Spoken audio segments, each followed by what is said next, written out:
I'm Iden Sims, Pumpkin Lane. Happy New Year to everybody. It's going to be unusual tonight because I'm not going to talk about the fire district, the East Clinton Fire District. There's a couple other topics that relate directly to what the board took up tonight. And the reason I'm not talking about the East Clinton Fire District is because if anybody is unaware, Bonnie Kalamy was overwhelmingly elected on December 12th, the cold night in December, as a commissioner of the East Clinton Fire District. His election gives a majority on the 5 commissioner board of reform-oriented commissioners. He joins Art Weiland and Bob Trzynski, who have committed to reforming and restoring transparency and enhancing accountability. I believe tomorrow night is the monthly ECFD board meeting, yep. And I encourage everybody in the community to go and attend this meeting, show support for Bonnie Kalamy, for Art, and for Bob in terms of what they're doing for us. I want to start by thanking Carol Mackin, who obviously went above and beyond her job as the town clerk recently, as well as members of the town board, for helping people, homeowners in the community, pay their tax warrants, their tax bills, before December 31, 2017, with the intention of being able to deduct them from taxes the next time they file. And Carol, thank you for that, as well as to members of the board. There was a very tight deadline on that, and I think anybody who wanted to prepay was able to do so. A couple of topics that the board discussed tonight are quite interesting. We moved into this community about 18 or 19 years ago, and as I've said previously, my wife and I chose to live here. We weren't born here, and we looked at houses in 2 states and several counties, and we love this community and love the house we're in. The house we bought was built in 1820. It was a heck of a wreck when we bought it, and over the years we've had renovations done. We're very happy with it. I am very leery of anything that restricts an individual homeowner from doing anything reasonable, legal, in terms of the code to their houses.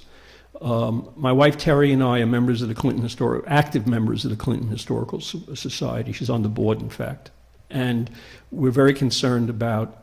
We find very appealing this community and its history and its appearance.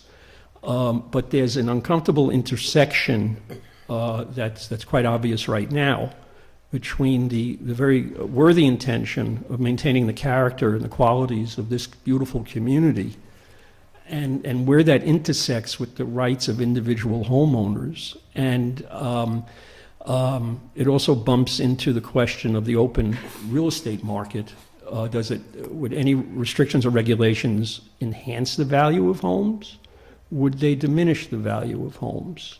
If it's the latter, I hope that there are deep pockets for lawyers because homeowners are going to challenge this, and it's going to be a big expense to the town to try to defend from these kinds of suits. So I would just be very careful and make sure that this is not a solution looking for a problem. It's my recollection, I could be wrong, that there was one instance of demolition that really sparked, in the town of Clinton, of an old house, that really sparked this debate and the work done by Elliot and others to try to figure out a solution. But what are we trying to solve?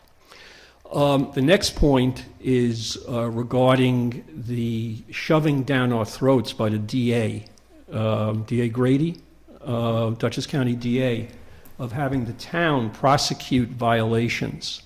I'm not a lawyer. I see that as fraught with risk and liability. Somebody gets a ticket from some law enforcement agency for a violation involving something that seems innocuous, and it's somehow adjudicated or prosecuted by a lawyer that we hire, and it turns out that this individual, the accused, has a criminal history we're not aware of, or gets a slap on the wrist, or the case is dropped by a private for hire prosecutor working for the town, and this individual who was accused walks and goes on to perpetrate something horrible against someone or something, think of the liability of that. It's crazy. And the fact that, and I read the newspapers, I hear about this tonight for the first time. I think that every town in Dutchess County that is having this shoved down their throat by D.A. Grady should pick up the phone and call the Poughkeepsie Journal and have the town supervisors of a half a dozen towns meet with the editor and say, what the heck is going on? And invite them to bring the DA in to join that conversation. This is terrible. Last item, whatever it is, the aggregate electrical purchase, I was surprised to hear in the discussion, it was my misimpression, this was just for the town's electrical usage. But if I heard correctly, it's for homeowners and ratepayers in the community? It could be everyone in the community. Okay, thanks. I think that's crazy. I've been a homeowner in 2 different homes for 20 years. And I've looked at, and I've done my due diligence at solicitations I've gotten over those 2 decades to reduce my electric bill one way or another, which turns out to, when you do your due diligence, it turns out to be A, not a very big cost saving, and B, it's some cockamamie outfit, okay?